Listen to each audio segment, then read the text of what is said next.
nes gyvenau ne savo gyvenimą. Šitą bobą 9 diagnozė vėžys. Kūnas kalba, Absoliučiai. tik mes jo negirdim. Jeigu kažkuriuo momentu atrodė, kodėl man ir už ką man, tai šiai dienai aš einu kaip didžiausią dovaną gavusi. Kaip tavo visas virsmas yra susijęs su saviverte? Jeigu vienas žmogus iš to išsineš kažkokią tais mintį ir nuo tos minties užsisuks varikliukas pokytį, mano darbas padarytas. Labas, aš esu Gintarė, o tu klausaisi laidos Endobiogenika, kurioje tyrinėjame sveikatą ir laimę iš įvairių pusių.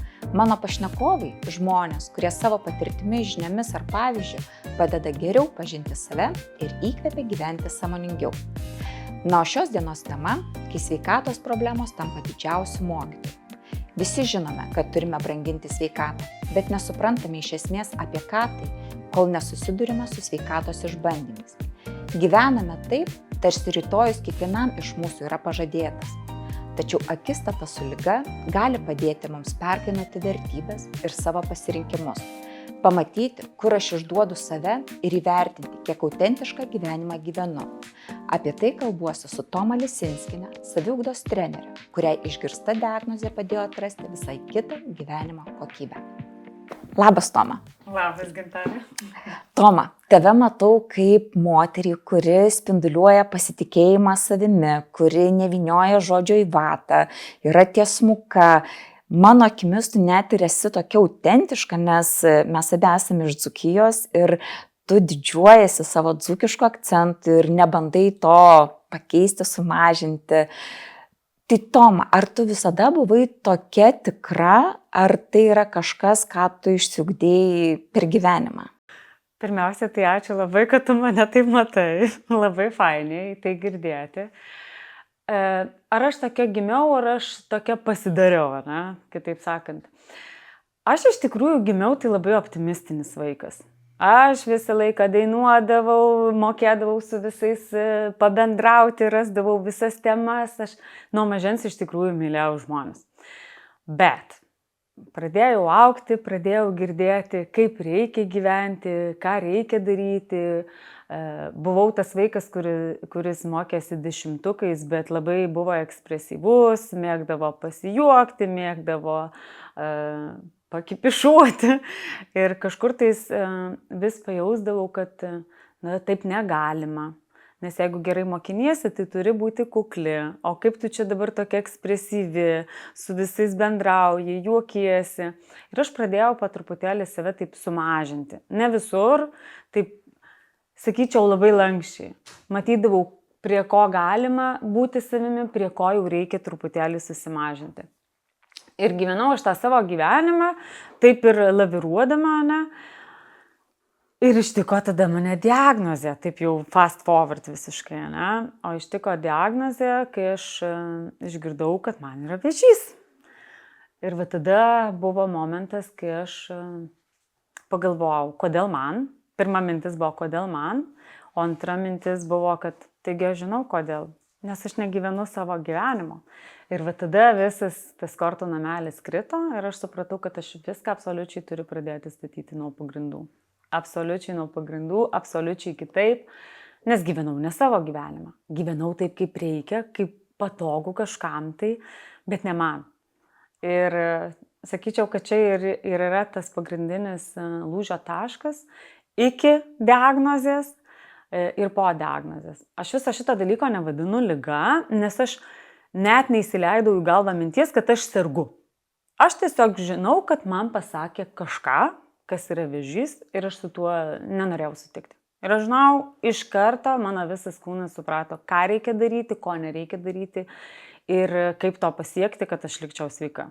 Aišku, vertėsi visos mintys, kaip ir tu sakai, vertybės. Aš supratau, kad aš turiu išeiti iš nemėgstamo darbo, kad aš turiu nustoti gyventi pagal kažkieno reikalavimus, kad aš turiu pradėti rūpinti savimi ir eiti jau visai kitą koją į gyvenimą. Tai sakyčiau, jeigu kažkuriuo momentu atrodė, kodėl man ir už ką man, tai šiai dienai aš einu kaip didžiausią dovaną gavusi.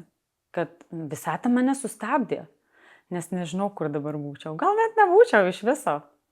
Čia dabar, kai retrospektyviai žiūri, tai atrodo, nu, ir čia matai prasme, kodėl visa tai vyko.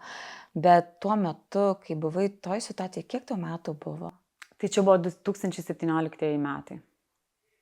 Supratau.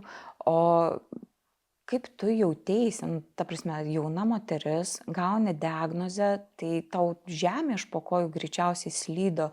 Kaip tu sugebėjai va toj situacijai, kai daug jausmų ir kaip pati sakai, kodėl man susidorot su visu tuo, kaip susidėliojai savo kažkokius žingsnius, matymą, ką tau reikia daryti, kaip tau iš to eiti, ar tau kažkas padėjo, ar tu pati.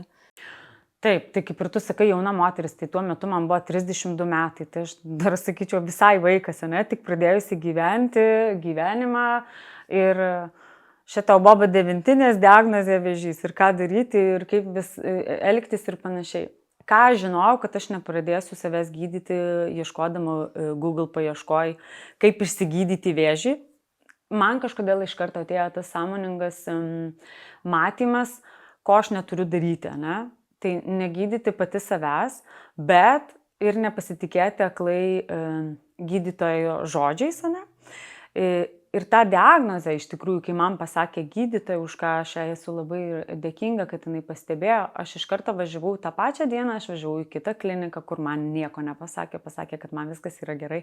Aš važiavau trečią, kur irgi nieko nepamatė. Ir tada aš jau tik važiavau į Vilnių tartis su Santariškių skyriaus vedėju, ir kuris pasakė, kad taip, tai yra vėžys, bet nieko, ir labai su tokiu pozityvu, jis nieko, mes viską čia padarysim, jeigu organo negalima išsaugoti, mes neišsaugosim, bet viskas bus gerai. Ir realiai aš penktadienį pas jį atvažiavau, pirmadienį aš jau gulėjau operaciniai. Dar prieš tai konsiliumas susirinko, žiūrėjo, sako, jie tau tokia jauna mergaitė ir va kaip čia viskas išeina, ne? Ir man iškart pasakė, kad taip, matom, kad piktybinis. Neįsileidau nei vienos minties. Ne, galvoju, aš noriu gyventi. Ir man kas atsitiko, kad aš labai pajaučiau tą tikslą gyventi. Ir tas tikslas, kad aš neatsibuvau su savo vyru. Aš jam taip ir pasakiau, aš su tavim dar neatsibuvau. Nejaučiau, kad aš prisivalgiau mūsų santykio tiek, kad aš jau pasakyčiau ačiū, viso gero. Ne, aš noriu gyventi. Aš jaučiau, kad aš negyvenu savo gyvenimo savirealizacijoje. Reiškia, nedarau to, ko aš noriu. Aš visą gyvenimą norėjau dalintis su moterim žiniomis. Aš visą gyvenimą nuo mažytės atsimenu, kaip aš pasisodindavau brolį ir sakydavau, aš esu tavo mokytoja, tu mano mokinys. Aišku, nei jisai ten norėdavo žaisti nei ką, bet jau tada iš manęs ėjo tas noras dalintis žiniomis, noras šviesti, noras dalintis tą energiją. Ir taip ir atsitiko, kad aš supratau, kad aš turiu tikslą pabūti su vyru, aš turiu tikslą pradėti gyventi realizuojant save, aš noriu pakeisti dalykus tokius kaip užkišdavau save šmutkiam, gaunu atlyginimą, paltai, batai, megztukai, viską pirkdavau. Pasijaučiu laiminga 5 minutės, maks savaitę ir žiūriu, kad vėl blembačkai tuščia viduj. Ir supratau, kad ne į ten aš investavau, į išorę investavau. Aš turiu investuoti į savo vidų, žiūrėti, ko aš noriu, kaip aš noriu. Ir aš kadangi neįsileidau tos minties, kad aš sergu ir kad man yra liga, taip mane operuos, bet čia tik tai kosmetiniai vadinkime, ne? Aš sau taip. Kas man labai padėjo, tai aš pradėjau klausyti Majos Grey meditacijas, savęs nuraminimui.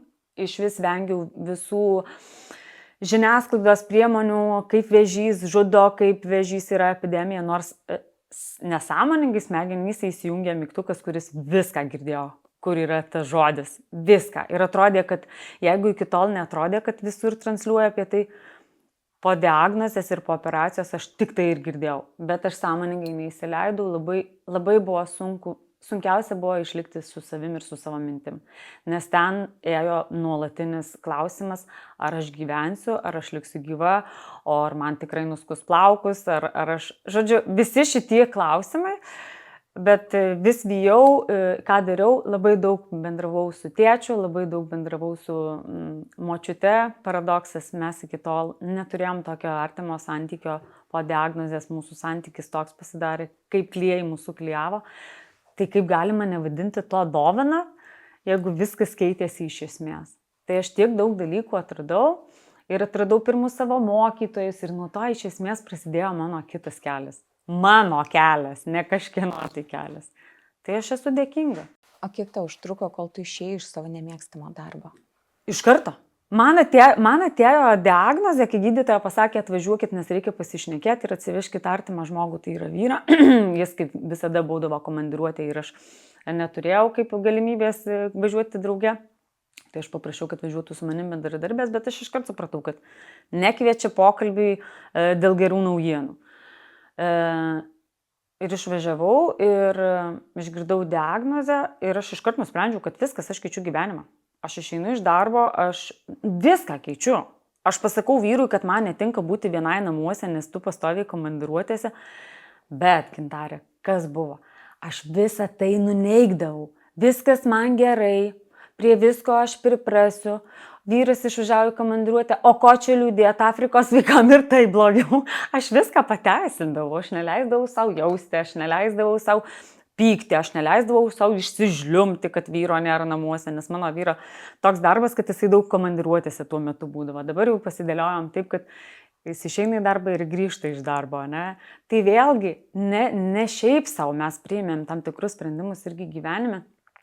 Ir aš tada supratau, kad aš sau leisti neleidžiu jausti, neleidžiu išbūti su visom savo emocijom, aš viską kaip kažkokį tais Napoleoną sluoksniuoju ir normalu, kad taip prasprogo.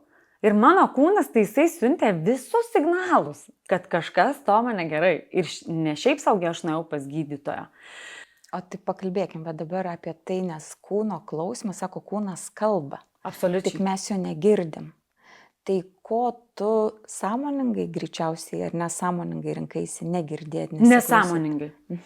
Vėlgi, kaip pateisindavau, kad viskas normalu, kad mano vyro namuose nėra ir aš sėdžiu viena, viskas čia žmonės netaip dar darbus ir nei tokius eina, ko čia skundėsi vadovaujama pozicija, eini, gerus pinigus kali, aš viską pateisindavau.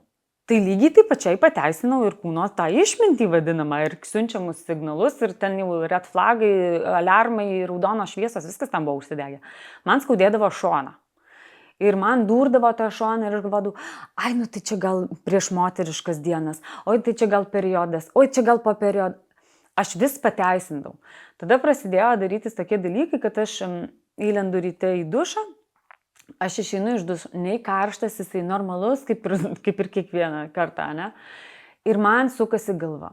Ir aš kol nueinu iki automobilio važiuoti darbą, aš tokia kaip apsvaigusi, per rūką, einu ir nesprantu ir galvodavau. Ir visą laiką galvodavau, per karštą dušą aš matyt pasileidžiu.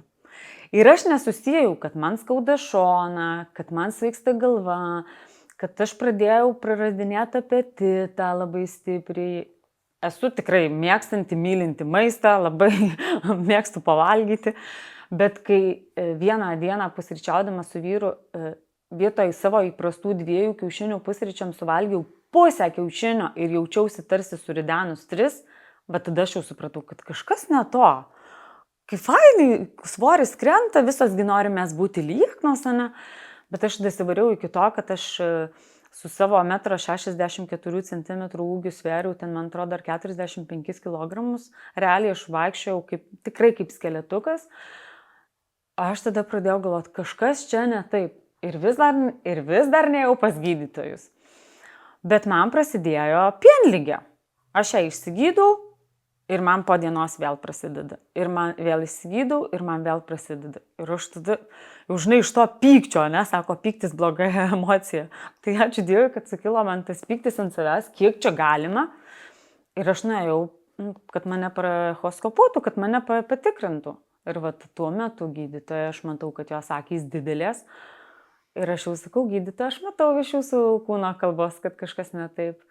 Aš dar nieko negaliu sakyti, čia niekas nepatvirtinta, sakau, man bus ramiau, jeigu jūs, bent kažką, ką mato, tą pirminį pasakysit. Ir jinai pasakė, kad kad aš jį turiu, negerą dalyką, nes matau auglį. Ir jinai pamatė auglį. Ir tada, sakau, prasidėjo visai kardinalus posūkis į kitą pusę mano gyvenimo. Dauguma labai, žinai, kai reikia, pavyzdžiui, darbą, jaučia žmonės, kad darbas nemėgstamas, kankinasi, randa visokių pateisinimų. Ir labiausiai bijo mesti, kad o kas bus po to, kad neturiu jokio kito pajamų šaltinio. Ir aš taip galvojau, Kas manęs norės, kam aš būsiu reikalinga, aš jau čia 7 metai sėdžiu, Jėzau, taigi aš čia viską pažįstu, o dabar eit kažkur, kur manęs nieks nežino, nauji kažkokie įgūdžiai bus reikalingi, o aš čia jau savo toj komforto zoneliai sėdžiu, nesvarbu, kad kiekvieną rytą atidrožiu į darbą visą piktą, nes dar darbas nepasidėjo, aš jau nelaiminga, grįžtu po darbo, krentu kaip medūza į lovą.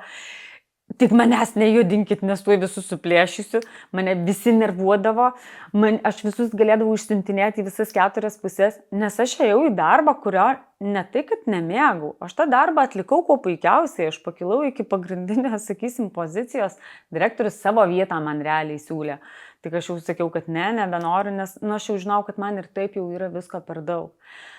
Aš dirbau su vyrais, aš dirbau prie laivų statybos ir remontų, vyriška energija, aš turėjau būti ta, atsiprašau, išsireiškimą, boba su kiaušais, kur visus pastato į vietą.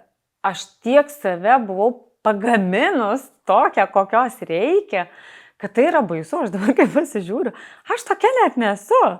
Aš ir bliaunu, aš filmą žiūriu, man jautru, tuo metu, ko čia bliauni, filmą nemoki normaliai pasižiūrėti. Aš buvau robotas. Nu tai kiek tu gali būti robotas, žinai. Ir aš irgi bijau išeiti. Nu tai jeigu tu bijai, tai yra iš aukščiau jėgos, kurios pasirūpins, kad tau nieko daryti nereikėtų, už tave sutvarkė. Tai už mane sutvarkė. Ir ačiū Dievui, nes nežinau, kiek aš tai dar būčiau kimarinus tam darbe. Bet iš tikrųjų, žinai, ką klausau ir girdžiu, kad vis tiek sprendimas tai buvo tavo, tik tuo atveju tu drąsos turėjai, tau nebetapo taip svarbu, tavo kaip ir vertybė tapo visai kita, kai tu priėmei sprendimą išeiti. Taip, ir žinai, Gintarė, dar noriu labai pasakyti, kad man ir tai buvo ženklai, kad jau reikia man ir išeiti ir kažką keisti gyvenime. Įsivaizduok, vyras nuperka mašiną, visur eigi, važiuoja už tokia knopkė maža, didelėj mašinai, ta mašina man užsidega važiuojant į darbą. Literaliai užsidega. Tikra to žodžio prasme pradeda eiti dūmai iš po kapoto. Aš per 2 savaitės 2 kartus pasigaunu padangoj vinis. Kokia tikimybė, aš jau važinėjau kiek metų ir nepagaunu padangą vinio, ne? Ir mane taip stabdė, kad tu kažkur sustok. Nu, bet vėlgi įsijungiagi mes žmonės kaip gyvenam. Va šitoj vietoj, iš proto daugiausiai. Va kas vyksta kūne, kas vyksta emocijose, mes parodom špygą ir ai tai ką čia mano ta intuicija, ne?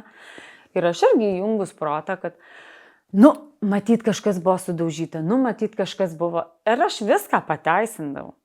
Ir kai aš sakau, ir piniginės buvo pamestas, labai daug tokių, kur aš dabar, kaip atsaku, tai su manim kalbėjo ten tos aukštesnės jėgos, kad ir kaip gali atrodyti kažkam tai, kad va, Toma čia nusišneka, bet aš tikiu Dievu, aš tikiu, kad yra kažkokios tais aukštesnės jėgos ir tas tikėjimas man, jis labai padeda iš tikrųjų.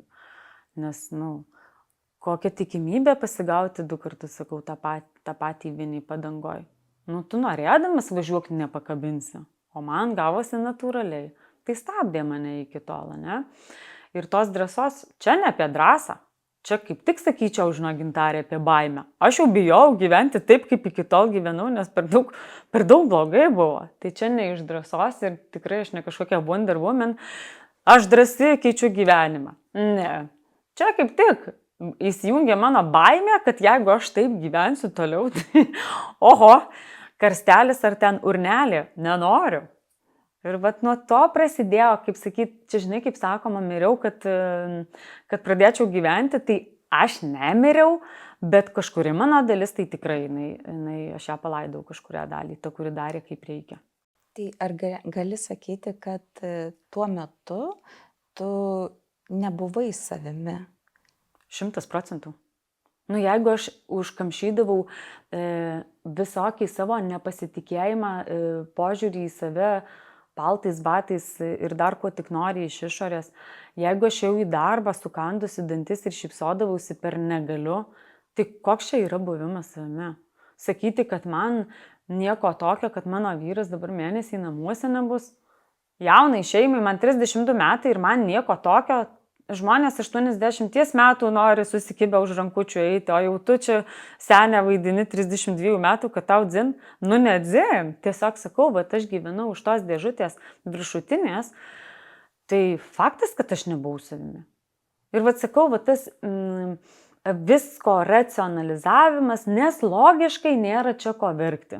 Tai, žinai, aš kaip sakau, reikia dažniau išeiti iš proto tiesioginė ta žodžio prasme. Kad išeikim, palikim, nes mes tiek įėję į tą protą, kad pamirštam jausmus, tą kūno išmintį, visus kūno signalus, intuiciją, mes labai pametam. Ir vėlgi, gyvenam žemėj, apie nušvitusius aš turiu savo nuomonę, bet pasakysiu taip, protas ir intuicija, ir jausmai, ir kūnas turi eiti koja kojam, neišaukštinant nei vieno, nei kito.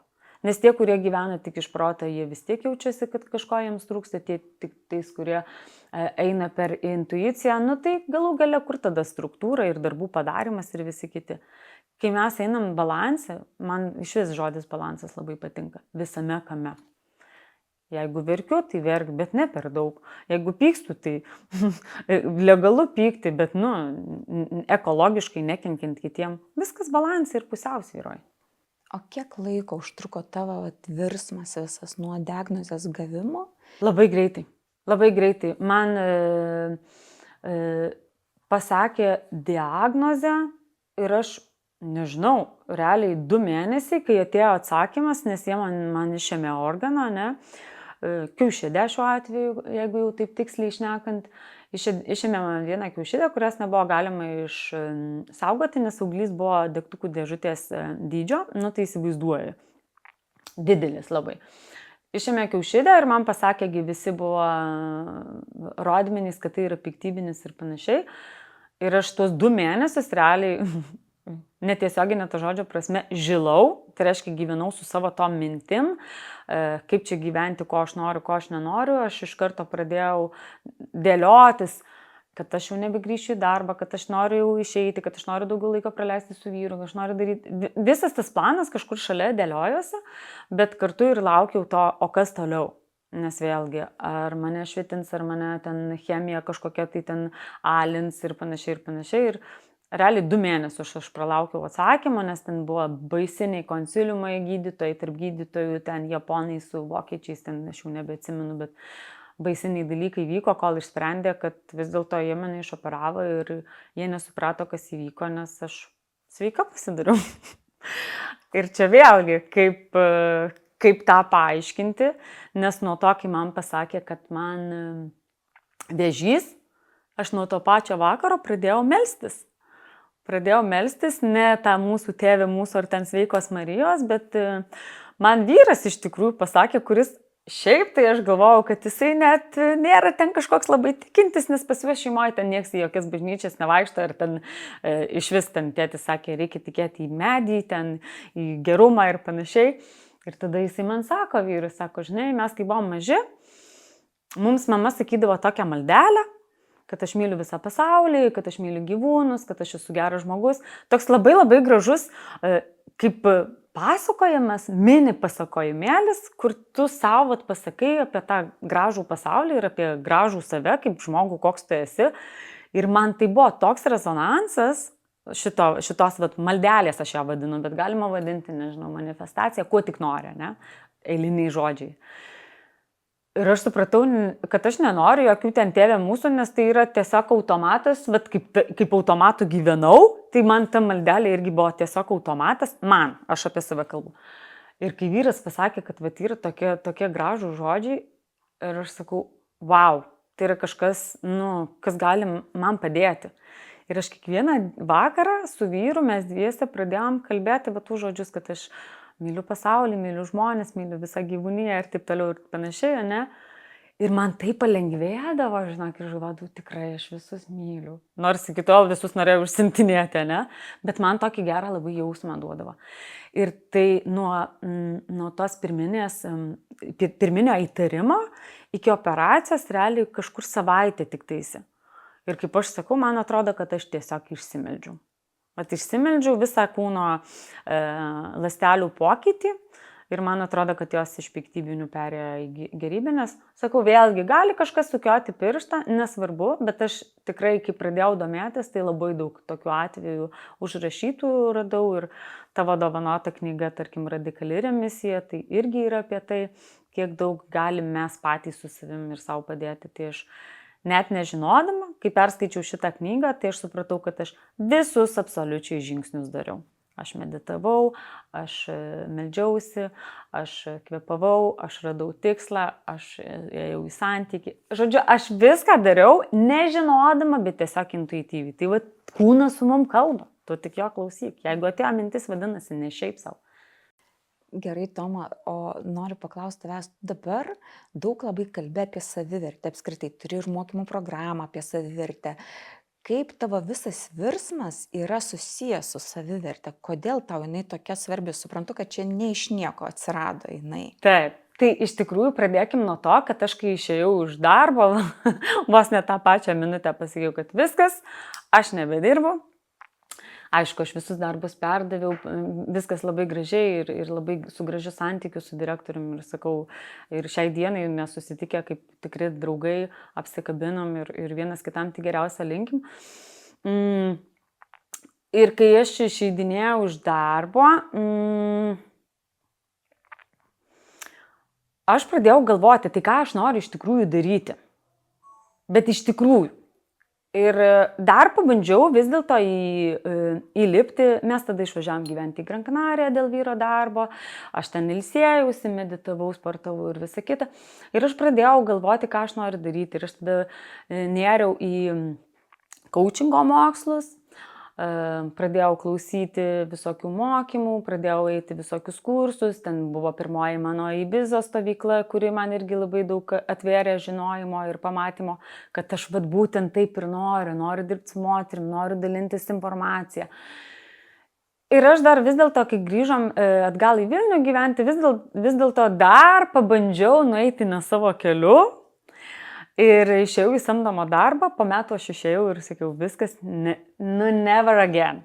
Dar toks kaip pasitikrinimas įvyko, bet jau paraleliai visi mokymai ir visas net nesąmoningas dėmesys buvo nukreiptas į tai, ką aš šiuo metu ir veikiu. Ir aš supratau, kad aš noriu užsiimti coachingo sesijų vedimu, noriu tą daryti su moterim, atiduoti duoklę moterim, nes labai daug metų su vyrais dirbau, ne? Ir tada pradėjau grynintis, tai apie ką aš galėčiau šnekėti. Ir aišku, pirmiausiai vėl tas įkritimas, o ko dabar hebrai reikia, ne? Ir paskui aš pradėjau transliuoti tokį kaip bendrą vaizdą ir supratau, kad antiek ne apie mane, nes aš neturiu čia ką pasakyti. Ir tiesiog atsisėdau ir su savim pakalbėjau ir supratau, kad palauk, Toma, taigi tavo savivertė žemiau plintuso buvo, kai tu buvai tam prieš pat lūžio tą tašką, prieš pat tą piko momentą, prieš tą diagnozę. Tai tu buvai ten ir tu dabar jau tiek pakeitei, tu pakeitei, kaip tu esi pati, apie ką tu esi. Tu eini tą savirealizacijos jau kelią, tai reikia apie tai, apie ką tu pati. Ir aš supratau, kad taip, aš labai dažnai gaunu, pavyzdžiui, iš moterų prašymų, ypač iš mano draugių rato, kad tu dalinkis santykių tema. Nes aš tikrai labai gražų santykį su vyru dabar turiu, ypatingai po tos diagnozės. Bet aš nejaučiu, kad aš noriu apie tai kalbėti. Ten yra gerai, bet ten jau aš savo pasilieku. Bet savivertė, čia yra tas, kas man yra labai saldu ir kartu ir rūgštu, nes aš matau, kiek moterys savęs nevertina ir apskritai žmonės. Bet sakau moteris dėl to, kad mano auditorija pagrindinė ir konsultuoju moteris, ne? Kad žmogus savęs nevertina. Ir kaip tai susiję? O savivertė kas yra? Tai yra savęs įgalinimas, įveiksminimas, arba, kaip aš mėgstu paprastai žodžiai sakyti, ką aš apie save galvoju, kaip aš su tuo jaučiuosi ir ką dėl to darau arba nedarau. Ne? Tai jeigu aš galvoju, kad aš esu niekam tikus, tai kaip aš jausiuosi? Nusivylus, nusiminus, įsižeidus, susimažinus ir taip toliau. Ir vadinasi, atitinkamas bus veiksmas. Tai reiškia jokio veiksmo. Bet jeigu aš galvosiu, kad aš galiu, jeigu net ir nežinau kaip, bet aš pabandysiu. Ir mano jausmas tas bus koks.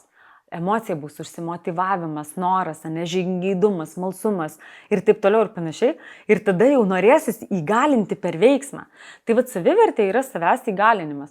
Nes tada aš nebuvau savęs įgalinimas. Aš buvau, kaip atsiprašau, šūdas plaukiantis Nemune, Kur neša, ten ir varau. Aš mėgstu riebiai šnekėti ir už tai net neatsiprašinėsiu, nes čia yra mano saviraiška. Ėjau pasroviui ir tai nebuvo apie tai, ko aš noriu, ką aš renkuosi, o savivertė ir yra, o ko aš noriu, o koks mano pasirinkimas. Ar čia yra mano sprendimas, ar čia dėl to, kad Gintarė mane pakvietė, ne? Gerai, Gintarė pakvietė, bet aš klausiu savęs tada, ar aš noriu, ar tai apie mane? Jo, nes jeigu mano misija yra perduoti apie savivertę žinias, ne, eisiu. Jeigu vienas žmogus iš to išsineš kažkokią tais mintį ir nuo tos minties užsisuks varikliukas pokytį, mano darbas padarytas ir aš jausiuosi labai laiminga.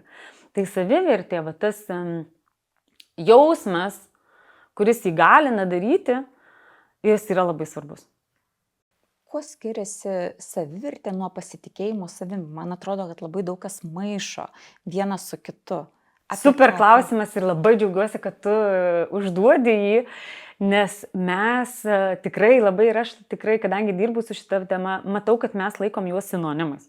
Ar savivertė, ar pasitikėjimas savimi. Ir viskas okei, net jeigu maišom, svarbiausia, kad kažkuris augtų, nes vienas kitam daro įtaką. Jeigu auginsim pasitikėjimą savimi, tikrai mes ir vertinsim save geriau, bet iš esmės tai du skirtingi dalykai. Kaip ir sakiau, savivertė yra daugiau savęs įgalinimas, ką aš galvoju, kokios mintis, kaip aš su tuo jaučiuosi ir ką aš su tuo darau, ne? O pasitikėjimas savimi tai čia yra daugiau kaip įgūdžių rinkinys. Reiškia, aš kažko nemoku, bet pradedu daryti ir kuo aš daugiau tą veiksmą pakartoju, ne? Pavyzdžiui, aš nemoku kelti štangos, ne? Pirmą kartą atėjau į sporto salę. Nemokėsiu, aš net nežinosiu, kaip čia jinai užsideda, ar čia nusimti ir kiek čia tų kilogramų, aš nieko nežinosiu. Bet aš vieną kartą pakėlus, antrą kartą ir bus labai sunku pradžioje ir tu nepasitikėsi, tai reiškia netikėsi, kad tu gali, bet kuo tu daugiau pakartosi tą veiksmą, tuo tas pasitikėjimas savimi labiau ir augs. Kita pasitikėjimo savimi reikšmė galėtų būti, kad tai yra duoto pažado įgyvendinimas. Mesgi sakom apie kitą žmogų, šitas tai patikimas, ne? Ką mes turime minti? Pasakė, padarė. Šitas tai nelabai, nes, jisai nepasitikėčiau. Reiškia, jis gali pasakyti, bet nepadarys. Tai jeigu mes norim ir savivertę auginti, ir pasitikėjimą savimi, tai duokim savo pažadą ir jį įgyvendinkim. Nes jeigu aš vieną kartą daviau savo pažadą ir jo neįgyvendinau, antrą kartą daviau ir neįgyvendinau, trečią, aš jau nepasitikiu savimi. Aš pasakiau, kad aš rytoj pradėsiu judėti nuo mažiausios mankštelės ir to nifiga nepadariau. Mano pasitikėjimas savimi, žiūrėk, kas atsitiks. Aš nepasitikiu, bet ateina mintis, kad tai aš ir vėl, save pavedžiau, kaip aš su tuo jaučiuosi ir kaip aš įgalinu save arba neįgalinu. Ir matai, tai tarsi persipina, bet ne visai. Tai kaip sakyčiau, pasitikėjimas tai daugiau apie kvalifikaciją, ne? Nes aš galiu sakyti, kad aš galvoju, mano vyras pilotas, ne? Aš galvoju, kad aš galėčiau vairuoti lėktuvą, ne? Pilotuoti lėktuvą. Mano mintis geros, jausmas labai geras, aš jaučiu užsimotyvavus ir einu aš dabar vairuoti. Ar aš galiu? Ne, nes kvalifikacijos rinkinio nėra, bet to pasitikėjimo per veiksmą, kurį aš daug kartų pakartojau, jo nėra. Ir žinai, aš galiu gerai galvoti ir sakyti, jo, fainai, bet nėra pasitikėjimo, nėra įgūdžio. Tai va tuo ir skiriasi. Bet žiūrėk, turim tikrai tokių situacijų ir tikiu, kad tu esi sutikusi žmonių, kurie turi žemą savivertę, bet išpūstą pasitikėjimą savimi. Kas čia yra? Čia yra gynybiniai mechanizmai. Aš pasakysiu taip, žmogus su sveika savivertė, jisai praktiškai niekada nežemins kito. Kodėl? Todėl, kad pas jį yra į programą įrašyta, kad mes visi esam lygus tam, kaip čia pavadinti, doroviniam lygmenį. Tai reiškia, aš suprantu, kad tu gali daugiau uždirbti, kad tavo statusas pareigų gali būti aukštesnis, kad tavo religiniai įsitikinimai gali būti kiti, kad tavo šeima, aš viską tą suprantu, bet jeigu aš žiūriu tave tiesiog kaip į žmogų, nežinodama viso to tavo išorinio, sakysim, sertifikatų užrašymą, Mes esam vienodi. Nei tu geresnė, nei tu blogesnė. Mes esam vienodi, ne? Tai va čia ir yra ta sveika savivertė. Žemos savivertė žmogus, ir jeigu kalbam apie faktorius, ne, kokie faktoriai rodo, kad tai yra žema savivertė, jų yra begalė. Ir vėlgi šitoj vietoj norėčiau uždėti žvaigždutę, nes kas atsitinka, ypač ką dabar stebiu tendenciją, moterys perskaito knygą apie narcizą ir sako, aha, šitas punktas mano vyrui tinka, tu esi narcizas. Negalima taip daryti. Nenustatinėkim diagnozių ir nenustatinėkim simptomatikos, tiesiog perskaitę šabloną ar knygutę ar kažkokią tai instrukciją. Čia turi būti holistinis ir čia tau turi pasakyti specialistas iš esmės. Nes visų bruožų mes visi turim tam tikrą, tik tais gradacija keičiasi, ne? Jeigu Toma kalba apie savivertę, tai nereiškia, kad jinai visur save jau taip gerai vertina, tada čia jau būtų susireikšminimas. Aš jau išsipūščiau ir aš jau čia fisnulka, ne? Ne, yra dalykų, kurių aš nežinau, nemoku ir drebu ir tai yra normalu. Tik aš turiu įrankius, kaip tą savivertę pasikelti, ne? Ir ką su savim daryti, kad aš vėlgi turėčiau mintį ir jausmą su savim gerą, kad aš įgalinčiau veikti save, ne? Tai tie faktoriai, jeigu tau įdomu, tai aš pasidalinsiu, bet sakau, vėlgi nedarykim išvadų čia ir dabar, nes dažniausiai turėtų būti praktiškai jie visi, arba didžioji dauguma, tai žmogus, kuris nevertina savęs, gal taip sakysiu, kuris nevertina savęs, tai jisai labai dažnai grumuliuoja praeityje. Kaip ten atsitiko, kaip aš sakau, žiūriu už nugaros, kaip ten atsitiko, kaip aš galėjau kitaip pasakyti, o kodėl aš tai padariau. Tas vadinamas pergalvojimas arba liaudiškai overthinkinimas, ne? Nuolatinis. Jisai nevertina dabarties momento ir nesidžiaugia, kad va, aš esu pokalbyje, man faina bendrauti, man faina dalintis, tau Gintarė faina užduoti klausimus, ne? Tu va taip save realizuoji. Tu kažkur galvoji, ne? O tai gal reikėjo ne tokią valandą kviesti, o gal ne taip reikėjo apsirengti. Tu nesimėgauji dabarties momentų. Tai tas nuolatinis grumuliavimas apie praeitį. Vienas dalykas. Žmogus su žema savivertė arba nevertinantis savęs, jisai labai stipriai pas jį įsijungia gynybiniai mechanizmai. Tu jam praktiškai negali pasakyti nieko, nes jis viską priima kaip įžeidimą, pažeminimą, užstumimą liaudiškai sakant, ne? Nors tas žmogus, kuris sako, ne, greičiausiai nori tik gero, kaip aš ir sakiau pradžioj, mūsų intencijosgi paprastai yra, geranoriškos. Tai jis labai ginasi, jisai labai teisinasi. Žmonės su žema savivertė tiek teisinasi, nes žinai, aš gal kitos Jono neturėjau ir šitie batukai vieninteliai, kurie buvo išvalyti ir tie plaukai, žinai, nepasikirpau ir aš tau teisinsiuosi. Sveikos savivertė žmogus, jisai žino, kad tiesiog, yra kaip yra. Ir ką čia teisinsi? Jeigu tu manęs paklausi, aš tau atsakysiu. Bet to perdėto pasiteisinimo nėra. Žemos savivertė žmogus, jisai yra nuėjęs stipriai į perfekcionizmą. Ir dažniausiai įeina į tokią frustraciją, kad jis geriau nedarys, negu jisai darys ir suklys. Kai tuo tarpu sveikos savivertė supranta, kad aš geriau darysiu ir jeigu aš suklysiu, tai aš bent jau žinosiu, kaip nereikia daryti ir paimsiu pamoką, ne? Nufilmavau, kažkas nesigavo, perfilmuosim, pakviesim kitą svečią, kažką tai padarysim iš to, bet aš tame gausiu kažkokią vėlgi dovaną, ne? Kitaip sakant, save vertinantis žmogus, jo visas požiūris daugiau yra į teigiamą ir jisai eina į viską kaip pamokos, kažkoks naujas žinojimas, naujas kelias kaip nereikia. Čia žinai kaip su ta Edisono lemputė. Jeigu jisai būtų save vertinęs labai prastai, tai mes tikriausiai nebūtumėm žinoję, kaip ta lemputė veikia, ne? Bet jisai, man kaip pavyzdys, ne, kad tai buvo 9999 kartai, ko nereikia ir kaip neveikia. Ir va tas 10 000 kartas, ne, kaip. Tai va labai gražus tokie pavyzdžiai. Savęs nevertinantis žmogus, jisai, kaip ir sakiau, įsižeis, jisai grumuliuos praeitį, jisai išeis labai į gynybą, jisai nuolat mąstys apie save, ką jis negerai padarė, jisai teisinsis, jisai negyvens savo gyvenimo, darys daugiau iš to reikia. Pas jį atsiras tokie momentai, kaip noras nuolatinis įtikti, patikti, nesvarbu, kad tai yra ne apie mane.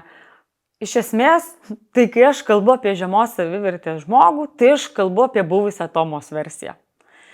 visus jausmus užpanderiuoti, uždaryti į butelį, neišleisti, įsižeisti, jeigu kažkas šneka ir pasižiūrėjo į mane, įtarti, kad gal apie mane kažką pletkina ir apkalba, nes taigi aš pasaulio centras, ne?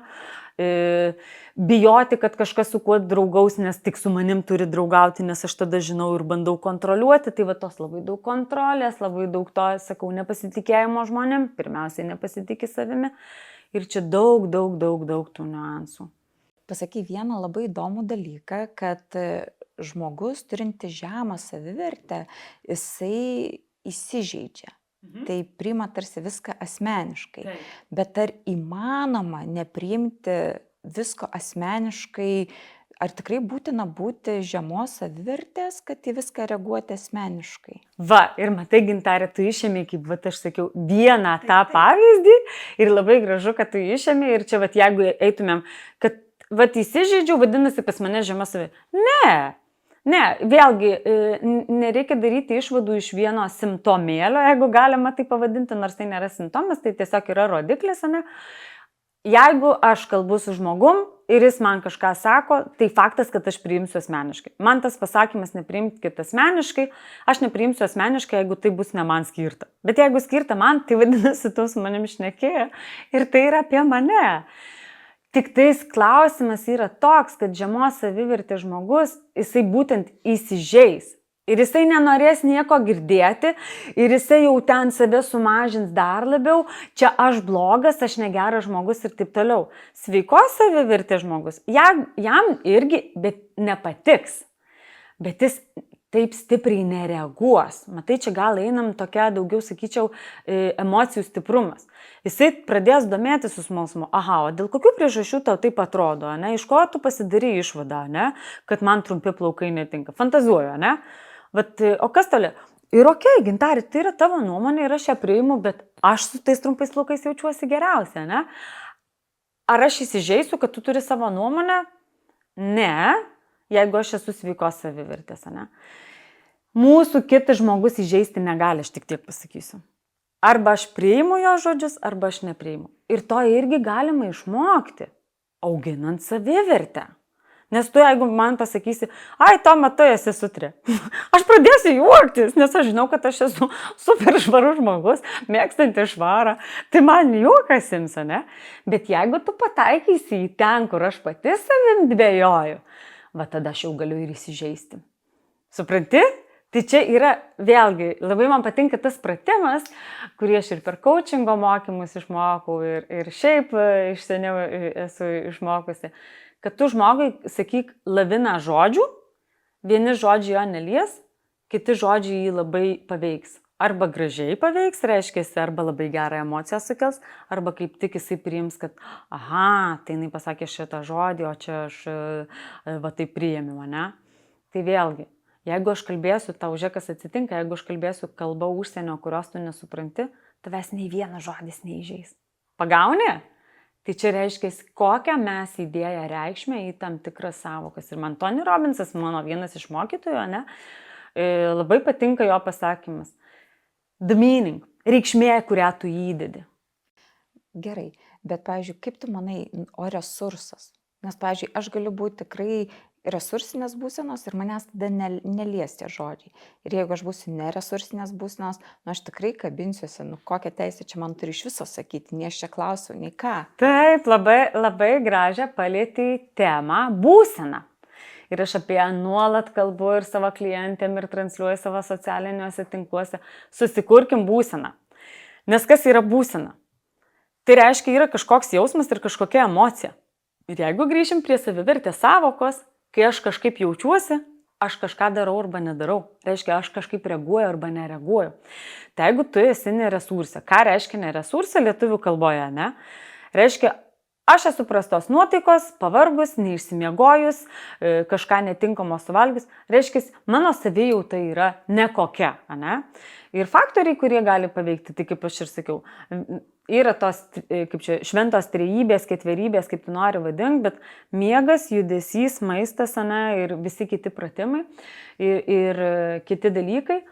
Ir jeigu mes pagrindinių šitų dalykų neįgyvendinam, pavyzdžiui, aš neišsimiegojau, prikimšau iš vakaro kokių nors ten burgerių, mano kūnas, reiškia, dar virškina, jisai neatsistato, aš atsikeliu jau pavargus, tai jausmas, su kuriuo aš atsikelsiu, nėra tas, kuris įžiebs motyvaciją, norą dienoje nuversti kalnus. Ir aš tada apie save irgi blogai galvosiu. Ir tada ateis Gintarė ir pasakys, ai, kažkokia ta tavo šukuosena šiandien. Aš kaip žvėris galiu būti, ne? Aš galiu...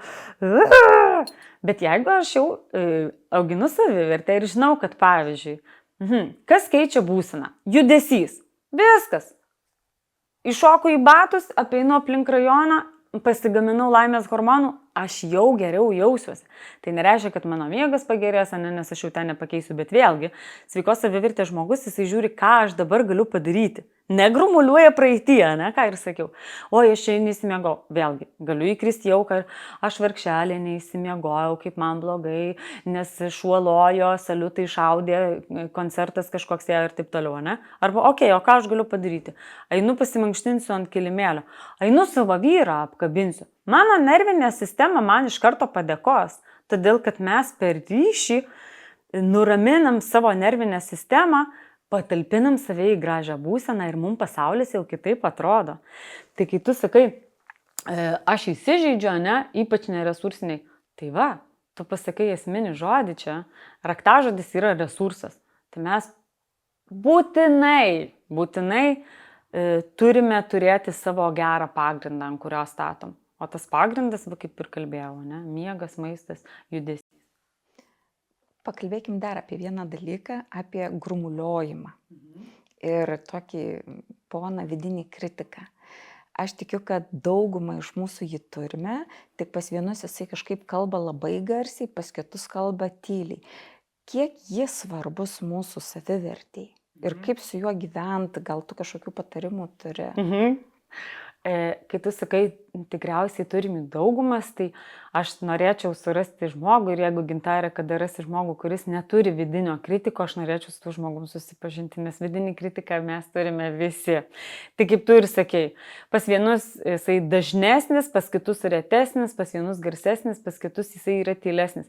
Ir tas vidinis kritikas yra ne kas kita kaip mūsų, vėlgi, viena iš dalių gyvenanti mumyse, kuri, kaip ir visos dalys mumyse, atlieka tam tikrą funkciją ir ta funkcija pirmiausia yra apsauginė. Vidinis kritikas mums asocijuojasi su kažkuo labai blogo. Oi, atėjo vidinis kritikas, tai yra blogai. Ne, jis nori mus nuo kažko apsaugoti. Gal nuo gėdos jausmo, gal nuo kaltės, gal nuo atstumimo, gal nuo nesėkmės, gal nuo klaidos. Kiekvienam labai skirtingai, bet jo pagrindinė funkcija yra mus apsaugoti. Yra dar tokia savoka kaip racionalus protas, ne? Tai kuo skiriasi nuo vidinio kritiko, kad racionalus protas, jisai kalba per argumentus. Tu, Gintarė, nedaryk, nes. Tu, Toma, taip nesielk, nes.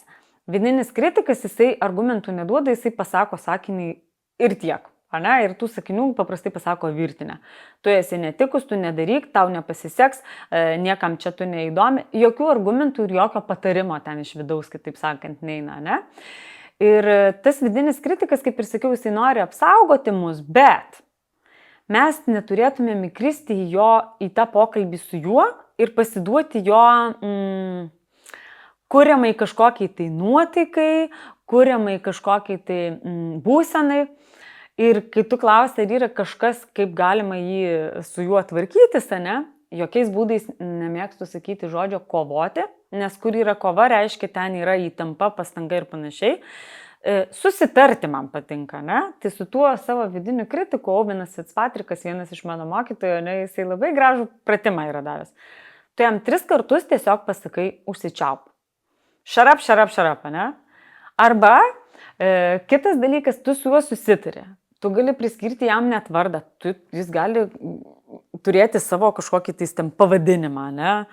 Zita kokią nors, ne? Zita, paklausyk, dabar aš neturiu tau laiko, po 5 valandos, kai aš baigsiu darbus, mes tada galėsim pasišnekėti. Skamba juokingai, bet tikrai verta pabandyti, ypač man tai ypač patinka tas užsičiaupka 3 kartų pakartojimas ir važiuoti toliau, ne? Ir suprasti, kad vėlgi neblogo jis mums linki tas kritikas. Jis nori mus apsaugoti. Ir kai mes tą įsisąmoninam, suprantam, kad aš su jums pakalbėsiu vėliau, toliau, bet dabar aš einu ir darau tai, kas nuspręsta yra daryti, žinai. Vienam interviu, kuriam dalinaisi apie savo istoriją, esi minėjusi, kad tau buvo būdingas vargšo mąstymas ir tu mokysi keisti vargšo mąstymą į gausos mąstymą. Ar gali truputėlį papasakoti apie tai, kas yra būdinga vargšo mąstymui ir kodėl yra vertinga pakeisti gausos mąstymą? Tai vadinama skurdo ir gausos arba fiksuotas ir augimo mąstymas. Vėlgi, aš labai mėgstu sakyti, jūs vadinkit kaip norit ir prisitaikyti tas savokas pagal save, bet jeigu tas fiksuotas mąstymas, tai iš esmės yra tai, susiečiau vėlgi su žemos savivertės mąstymu. Ką tai reiškia? Kad man nesiseka, ten yra ir vidinė auka, kokia aš nelaiminga, kaip manęs nemyli, kaip aš niekam nereikalinga, mano darbai nesvarbus, nieks manęs nemyli ir taip toliau, ne? Tai reiškia, aš žiūriu į tai, kas man nesiseka, kas mano gyvenime yra neigiama. Ir iš kitos pusės, aš būdama toj pačioj situacijoje, niekas absoliučiai nesikeičia iš išorės, aš viduj galiu keisti savo mąstymą į gausos. Ir žiūrėti, o ką aš šiai dienai turiu. Ir šitoje vietoje ateina labai nuostabi praktika – dėkingumas.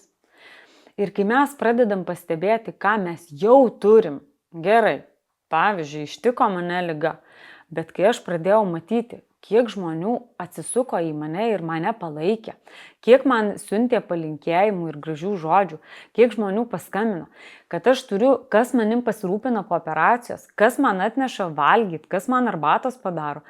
Ir kai tu pradedi kreipti dėmesį į tai, ir kaip sakoma, kur dėmesys ten ir energija, tu tą dalyką ir augini.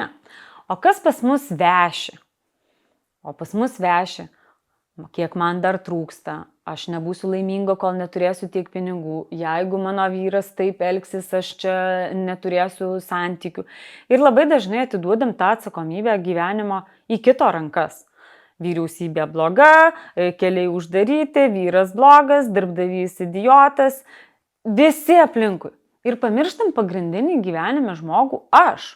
Tai palauk, tai ar tau darbdavys, ar tau vyras kuria gyvenimą, ar tu kuriesi gyvenimą. Ir jeigu tu matai, kad kažką vyras blogai padarė, o tu pastebi iš tikrųjų, ką jisai gerai padarė, o tu jam padėkoji, o tu pagiri žmogų. Ir va čia yra tas skirtumas tarp fiksuoto ir mąstymo ir auginančio mąstymo, tarp skurdo, kai aš nieko neturiu. Kaip tai neturiu? Valgyti kiekvieną dieną aš turiu, gyvenu gerai, nes turiu lovą, nes turiu pagalvę, turiu šiltą vandenį. Tu įsivaizduoji, kiek mes turim? Bet čia, žinai, yra savaime suprantama. Nėra savaime suprantamų dalykų. Nėra nieko savaime suprantama, nes jeigu tu tą patį gyvenimą perkelsi į kitas aplinkybės, tai jau nebus savaime suprantama. Kaip aš juokauju Afrikos vaikai, ne? Duok tu jiems mūsų eilinio žmogaus, vidutinio žmogaus gyvenimą. Jiems tai bus kaip didžiausia prabanga. O mums tai tarsi savaime suprantama. Tai mes turime įjungti sąmoningą fokusą į tam tikrus dalykus ir tada ir savivertė pradės augti, nes aš pamatysiu, kad kiek yra dalykų, už ką aš esu dėkinga, kiek aš iš tikrųjų turiu. Aš save realizuoju. Tu įsivaizduoji, kokia čia yra prabanga. Dirbti tai, kas tau patinka, o ne ką pasakė visuomenė, ne? Arba tėtis su mama. Kad tu 10-tukininkė, tai tau tik rimta darbas, tik lainiukė sėdėti, ofisiukė nuo 8 iki 5 ir būti teisininkė, bankininkė ar dar ko nors, ne? Ir nieko prieš neturiu, kol žmogus save ten realizuoja. Bet jeigu tu sėdi, kaip aš sėdėjau ofise, ėjau vadovaujančias pareigas, uždirbau daug pinigų ir vis tiek nieko neturėjau, nes viduj buvo tuščia, tai apie kokią mes gausą šnekam, ne? Žinai, Toma, aš tave pažįstu tokią, kokia tu jau esi po pokyčio. Ir aš neturėjau galimybės tavęs pažinti iki tavo gyvenimo lūžio, tos situacijos. Ar galėtum pasakyti 3 esminius skirtumus, kokia Toma buvo praeities, ir kokia Toma yra ateities? Dabartinė Toma. Taip. Nes ir būčiau sakius, ateities dar nežinau, bet man atrodo ir labai tikiu ir tikiuosi, kad kad ateities Toma dar bus didesniai gausoji gyvenanti, bet jeigu lyginant praeities ir dabarties Tomas, tai yra du skirtingi iš esmės žmonės. Kodėl? Net ne 3 faktoriai, sakyčiau, vienas rodiklis labai stipriai išskiriant, aš esu labai laiminga. Ir vėlgi, tai nereiškia, kad aš neklystu, kad neįsižydžiu, kad nepykstu, viskas tas yra, bet... Leisk man tavęs paklausti. Kas tau yra laimė? Laimė, kai tu gyveni savo gyvenimą. Kai tavo aplinkoje yra tie žmonės, kurie nori, kad būtų. Kai tu pats kuri tą savo kiekvienos dienos būseną, kai tu kuri kiekvienos dienos realizaciją, tai yra tai, kas tau yra apie tave. Bet nesusireikšminant vėlgi, nes labai dažnai žmonės įsivaizduoja, kad netgi ta pati savivertė, tai kai aš įsipūtęs. Ne. Kai aš esu savo vietoje, gyvenu savo gyvenimą ir darau tai ekologiškai. O ką reiškia ekologiškai, tai aš nekenkiu nei savo pirmiausiai, nei kitam. O jeigu jau labai tiksliai ir tie 3 dalykai, kurie skiriasi nuo dabarties ir praeities Tomos, aš išmokau brėžti ribas, aš žinau, ko aš noriu, ko aš nenoriu, tai reiškia daugiau gyvenu iš noriu negu iš reikia, ne? Vis dar klystu ir klumpu, tai labai normalu ir tai yra viso gyvenimo procesas. Ir aš kaifuoju. Aš nekaifavau nuo savo gyvenimo, aš dabar nuo savo gyvenimo kaifuoju. Toma, jeigu dabar klauso mūsų žmogus, kuris jaučiasi kažkiek įstrigęs, bet jau jaučia, kad nori pokyčio, tačiau informacijos yra didelė gausa ir tikrai yra labai sunku rasti tą pirmą žingsnį, nuo ko pradėti. Ką tu rekomenduotum, ką toks žmogus galėtų pradėti daryti pirmiausiai? Pradėti klausyti savo kūno. Tai yra maks svarbu. Kai mes darom ne tai, ką norim, kai einam ne ten, kur norim, kur klausomės daugiau iš to, ko reikia, mūsų kūnas susitraukia. Mes įsitempiam, mes jaučiam stresą. Kai yra mūsų ir apie mus, mūsų kūnas atsipalaiduoja, mums pasidaro labai gera. Tai pirmas žingsnis, aš sakyčiau, išeiti iš proto, iš vištos dėžutės ir pradėti klausyti likusios dalies. Tai reiškia, nes kūnas tikrai jisai žino, ko nori. Ir dažnai mes ateina intuityviai, žinom tą žingsnį, bet čia nesąmonė, gal ne to, per paprasta, per maža, vėlgi nurašom. Tai klausyti savo kūno ir pabandyti, gal ir per maža, bet tau bus pats tas, o gal per didelis netgi tau tas mažas žingsnis ir dar tu jį sukarpyk, žiūrėti savęs. Gal yra, ko aš tavęs nepaklausiu, o tu norėtum pasakyti mūsų klausytojams? Aš norėčiau pasakyti ir tu paklausai visko, ko tu turėjai ir norėjai paklausti. Norėjau padėkoti už nuostabų pokalbį ir kad tu švieti žmonės. O pasakyti norėjau tai labai paprastai, Gintarė. Rinkimės save. Ačiū Toma tau už tavo laiką, kad skyrei atvykti čia. Ačiū tau už atvirumą ir nuoširdumą ir tikrumą. Linkiu tau, kad ir toliau neštum tą žinią apie savivertę, apie ribų brėžimą, gal kitą kartą pakalbėsim. Tai ačiū tau labai. Ačiū, Gintarė. Ačiū Jums, kad klausėte ir iki kitų kartų.